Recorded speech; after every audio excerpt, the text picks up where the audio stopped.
As soon as I started walking towards the 3 culprits, the rest of the pack members walked backwards to create space, before making a circle so everyone could spread out, but still be able to see what was about to happen. I stopped in front of Cindy, and after sizing her up, I told her I would fight her last so she should wait with Matthews, who didn't waste time in reaching forward to pull her away.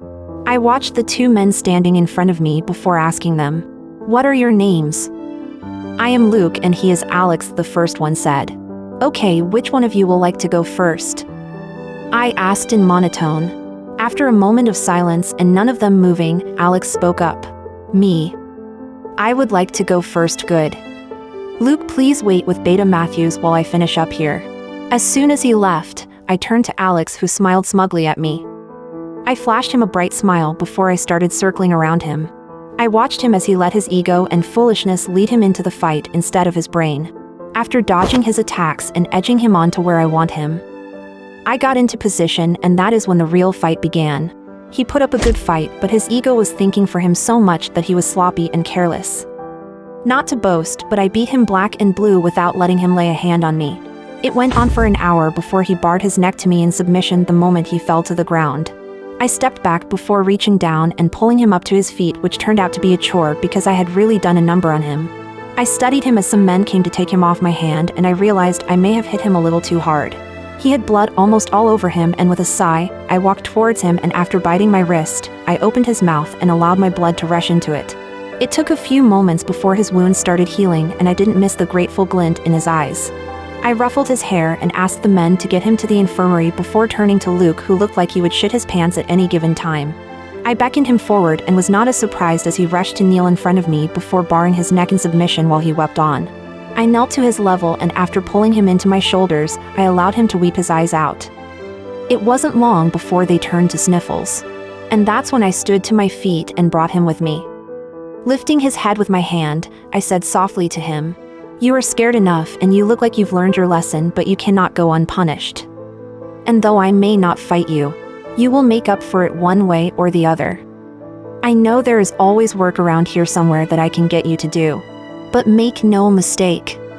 You disrespect an elderly one in this pack again, and I will find you and break your legs. Are we clear?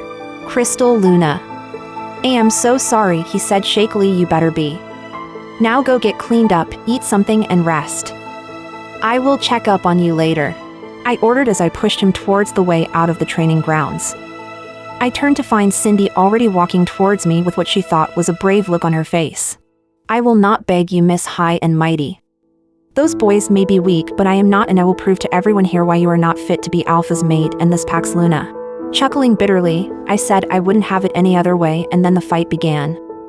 I was expecting more, or say extraordinary, but she didn't deliver. I think she thought this was going to be a cat fight. But girl, was she wrong. She's got speed which could be put to proper use with the right training. But here she was acting like a headless chicken, and it was getting on my nerves as well as Havoc's. I cut to the chase and went on full attack mode, beating the shit out of her till she submitted. Then I turned to return back to Matthews, only to be met with the proud glimmering eyes of my mate, his mom, Matthews himself, Jeremiah, and his mate as well as his warriors. I smiled softly before walking into my mate's outstretched arms. And that's when I came down from my high on adrenaline rush and heard the applause. I chuckled softly before pulling back to go on the makeshift platform, where I raised my hand to let them know the applause was enough, and when the place was quiet enough, I began to talk. Today has been eventful, and it's almost the end of our training session, but I believe we all learned an important lesson here today. And I hope no one makes those same mistakes again. I have seen a thing or two that I would like to rectify, that is after I have discussed it with my mate, my Beta and Delta, as well as the warriors of this pack. So that's all for today. See you tomorrow as soon as I joined my mate and his team.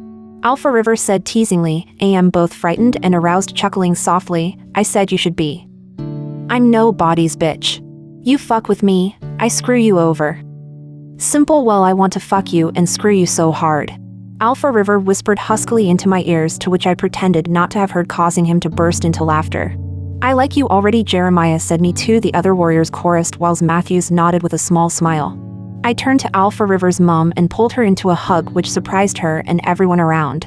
I apologized for last night, but before she could say anything else, I was walking towards the house I woke up in with my mate, his mom, Matthews, Jeremiah, Stephanie, and some other man trailing behind them. I was hot and cold like that. I knew she would get sentimental and emotional, and I didn't do that with anyone or in public except my family and now, my mate in the privacy of our room, and that's it. I headed upstairs to the bedroom I now shared with my mate. Making a quick work of stripping down, I entered the bathroom for a shower. The cold water blasting down on me soothed my tensed muscles. Though I may not have shown any emotion during training, I didn't enjoy what went down there. I hate disrespect, and no one messes around with me just because I am a woman. I didn't like confrontations, that's why I tried to avoid it as much as possible. I am their Luna, and they needed to respect that. I can be lenient when I want to. Clearing my mind, I focused on taking my mind and cleared my mind. My wolf was getting restless, and I knew I was stressing her out as well as myself. The change of environment together with the stress of meeting new people is getting to us. And I knew it will take just a small thing to trigger it. I stay in the shower till my skin starts to prune before turning the shower off. Grabbing a towel from a rack in the ensuite, I made quick work of toweling dry before wrapping it securely around me.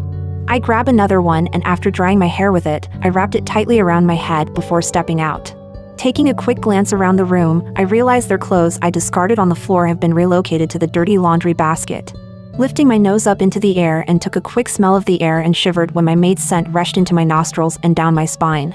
With a shake of my head, I entered our walk-in closet and grabbed the first top I found with black ripped jeans and some undergarments. Dropping them in front of the dressing mirror, I applied my body cream, fixed my undergarments on before pulling the ripped jeans on. I took the top and opened it to see what I had picked. I smiled softly when I realized it was my favorite maroon basketball-like top. The sleeves have been ripped off at the seams to put my tattoos on full display, and the sides parted, giving it a suave ghetto look. I shrugged it on before pulling my hair into a tight ponytail on top of my head and then checking my look in the mirror. Feeling satisfied with my look, I walked to the shoe section and slipped my feet into my 6-inch maroon black combat heel. Lacing it up, I walked to the bedroom and picked up my phone from the nightstand before walking out of the room whilst I replied back the messages on my WhatsApp.